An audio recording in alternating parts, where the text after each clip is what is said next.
around her straining bladder, working her hips back and forth in coordination with her sewing.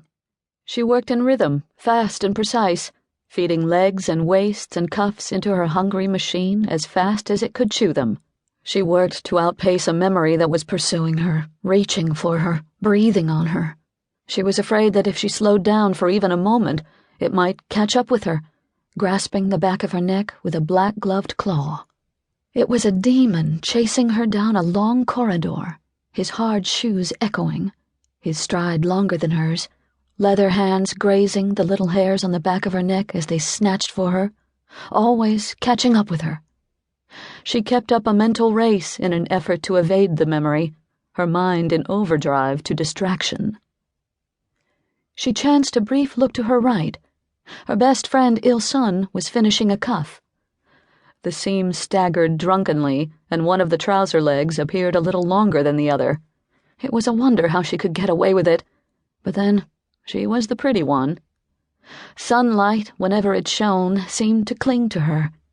Most days it condensed right on her, running in bright rivulets down her body, drawing eyes down the length of her.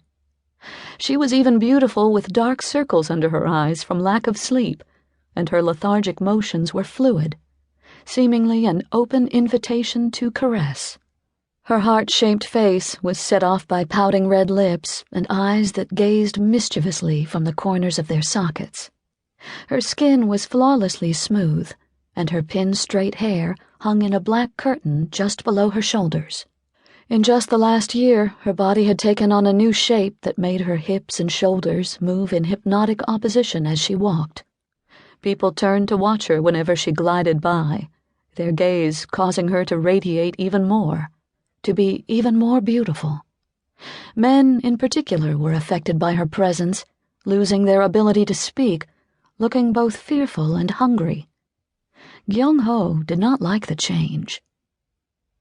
She worried that Il-sun would again not meet the day's quota. This would make the 5th day in a row. How long could she go on like this, so indifferent to authority? It was as if she did not understand the consequences of being so individualistic.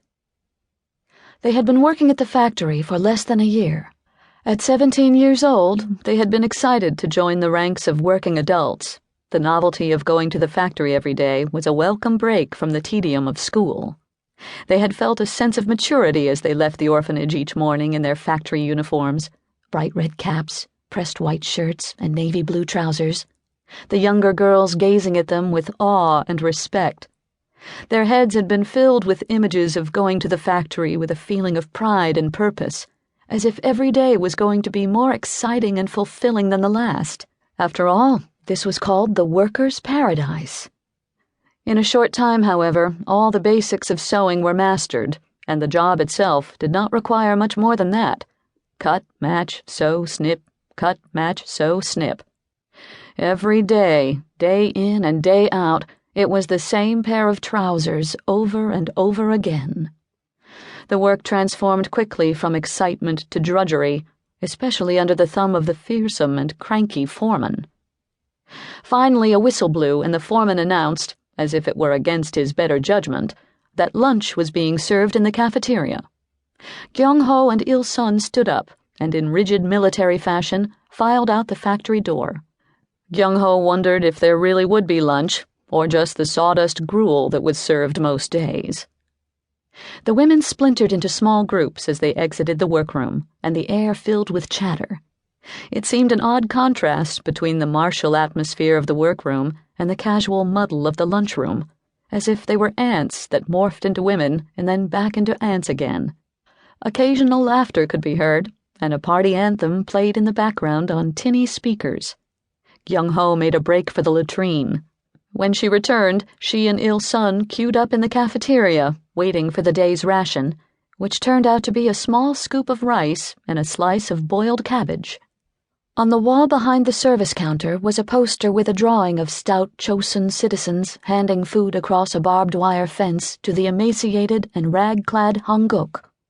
American soldiers with long noses and fierce round eyes were holding the Hanguk down with their boots, the hands of the Hanguk outstretched in desperation.